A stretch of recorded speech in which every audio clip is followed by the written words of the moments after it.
এই দাজ্জাল সম্পর্কে নবীজি সাল্লাল্লাহু আলাইহি সাল্লাম বলেছেন, সকল উম্মতদেরকে হুঁশিয়ার করেছেন এই দাজ্জাল সম্পর্কে। এই দাজ্জাল আসার মতো প্রত্যাশা, জেরুজালেম থেকে তার আত্মপ্রকাশ হবে এবং সে পুরো বিশ্বটাকে শাসন করবেন।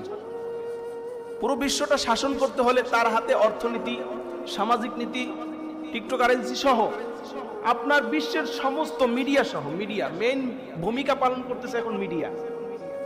এই মিডিয়া সহ সমস্ত কিছু দাজ্জালের হাতে চলে যাবে। বর্তমান সময়ে দাজ্জালের কিছু অনুসারী লোক যারা আছে, এই দাজ্জালের অনুসারী, আমি দাজ্জাল বলতেছি না, দাজ্জালের অনুসারীরা কিন্তু কাজ করতেছে বর্তমান সময়ে।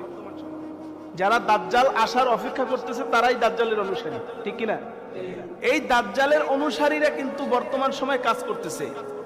এই যেমন মোবাইলের ভিতরে আপনি আমি কি করতেছি না করতেছি সব কিন্তু তাদের কাছে আগে যায়।